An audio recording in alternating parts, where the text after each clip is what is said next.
ये बस एक और पार्टी की रात थी जब तक वे ouija बोर्ड नहीं ले आए।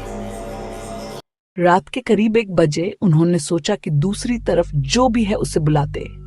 कमरे में सिर्फ एक इंसान था जो सच में आत्माओं में विश्वास करता था। उसका नाम नताशा था। बस सब ताशा ही बुलाते थे। ताशा हिचकिचा रही थी। उसने ouija बोर्ड्स के बारे में बहुत सारी सच्ची कहानियां सुनी, पर वो नहीं चाहती थी कि उसके दोस्त उसे चिढ़ाएं, तो वो भी खेलने लगी।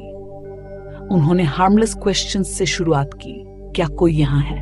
प्लांचेट धीरे धीरे ऑलमोस्ट लेजली यस स्पेल आगे बढ़ा।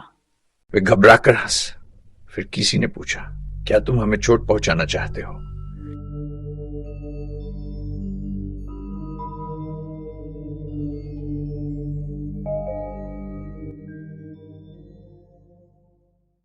कमरे में सन्नाटा छा। किसी ने फुसफुसाया, कौन? धीरे धीरे प्लांचेट चलने लगा। एक एक अक्षर स्पेल के या NATASHA। उसे कभी कोई उस नाम से नहीं बुलाता था। अस्कब से की भी दोस्त भी नहीं।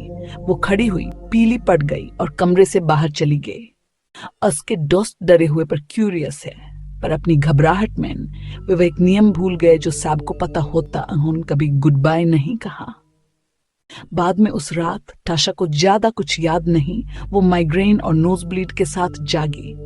उसके दोस्तों ने उसे बाद में बताया वो अजीब आवाजों में बात कर रही थी और उन लैंग्वेजेस में भी जो कोई पहचान नहीं पा रहा, पर उसे कुछ याद नहीं।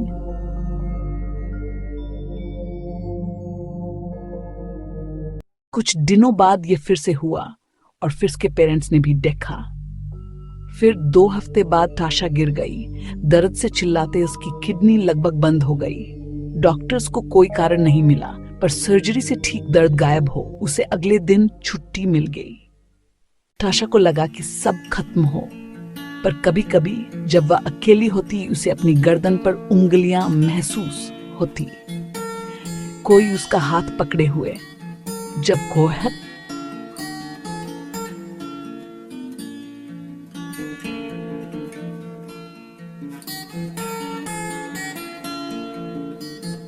वह कहती है कि वह आत्मा उस रात कभी नहीं गई, क्योंकि डब्ल्यू गुड बाय नहीं, कभी गुड बाय कहना मत। ताशा, क्या तुम अभी भी खेल रही हो?